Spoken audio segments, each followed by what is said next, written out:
Hello guys, welcome back to my channel Rima blogs.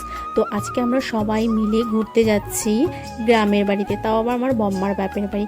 তো শিলিগুড়ি কানকাটা মোড়ে আমরা পৌঁছে গেছি। সেখানে আমরা অনেকক্ষণ ওয়েট করেছিলাম। তো তারপরে ওয়েট করার পর গাড়ি এসেছিল। তো সাফারি গাড়িগুলো যে হয়, সেখানে সেই সাফারি গাড়িগুলোতে উঠে তো তারপরে আমরা সেই গ্রামের বাড়িতে ঘুরতে যাচ্ছিলাম। খুবই সুন্দর সেখানকার ভিউটা। আর আমরা সকলে মিলে, সব বোনেরা মিলে খুব আনন্দ করতে মজা করেছি। আর গাজরডোবা পার করে অনেকটা ভেতরে সেই গ্রামটা, তাও ধরো 1 ঘন্টার রাস্তা, সব মিলিয়ে 2 ঘন্টা টাইম লাগে সেখানে যেতে। তো তোমরা ব্লগটা দেখো। সবাই মিলে আমরা সেই সাফারি গাড়িতে করে খুব হাসাহাসি আনন্দ ফুর্তি করতে করতে যাচ্ছিলাম। তো তারপরে আমরা টোটোতে উঠে গেছি। টোটো করে সেই মামার বাড়ি আমরা পৌঁছে গেলাম। গাইস, আমাদের খাওয়া দাওয়া কমপ্লিট হয়ে গেল। তো এখন চরে এসেছি। দেখতে পাচ্ছি এখানকার ভিউটা কতটা সুন্দর। আর এখানে সামনে নদী, খুবই ভালো লাগছে। তিস্তা নদী। আর এই যে সবাই মিলে আমরা খাওয়া দাওয়া করে যাচ্ছি। আর এই যে এই পিছনটা দেখতে পাচ্ছ যে, এটা মানে নিখিল মামার বাড়ি। এখানে এসেছি আমরা।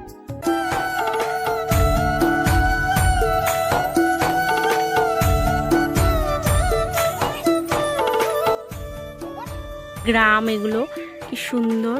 এখানে মানে ধান হচ্ছে রোদ্দে দেওয়া হয়। এখানে মানে বিকেল হয়ে গেছে যেহেতু, সেই জন্য এখানে ধান মানে উঠিয়ে নিচ্ছে। আর এই যে এই জায়গাটা কতটা পরিমাণে সুন্দর।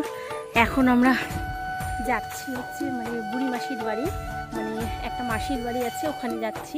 তো চলো।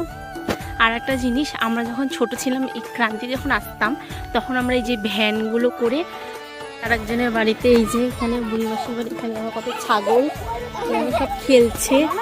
আর এখানে নদী। ও মুলা বাছতেছিস?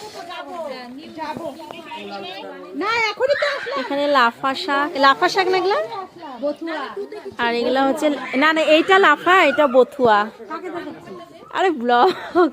ছোট মামার বাড়ি থেকে এসে নিখির মামার বাড়িতে দেখি চিকেন রান্না করছিল, আর তার সাথে কলা পাতায় মাছ ভাজা হচ্ছিল। তো তারপরে আমরা সবাই মিলে রান্নাঘরে বসে বৌদিরা সবাই মিলে গল্পগুজব করছিলাম। নিন্নি বলছিল, মামি চিকেন কষা আমি খাবো। আমি বলছি, কেন খাবি তুই? তো তারপরে আমরা সবাই মিলে তো বসে গল্প করছিলাম, নিন্নির সাথে একটু হাসাহাসি করছিলাম। আর এতটা পরিমাণে ঠান্ডা, কিছু মানে বলারই নেই। আর মানে গ্রাম সাইডে ঠান্ডা হবে। তারপরে যে মাছটা দেখলে কলা পাতায় ভাজা হচ্ছে, এই মাছটা এই দাদাই পুকুরে তুলে তারপরে রান্না করা হয়েছিল। আজকে সারাদিন কি কি করলাম তোমাদের সাথে অবশ্যই তো আমি শেয়ার করলামই। তো আজকে দিনটা ভালোই কাটলো। আমি ভাবিনি যে আমি আজকে আসবো এই মানে এখানে। তো এটা আমার বম্মার বাপের বাড়ি, এখানে এসেছে আর সবাই মিলে এসেছি। আর সবাই এখন পাশের ঘরে টিভি দেখছে। তো আজকের ভিডিওটা তোমাদের যদি ভালো লাগে অবশ্যই লাইক কমেন্ট শেয়ার করবে। আর কালকে আমি নেক্সট ভিডিও মানে নতুন করে আবার শুরু করব, পার্ট 2।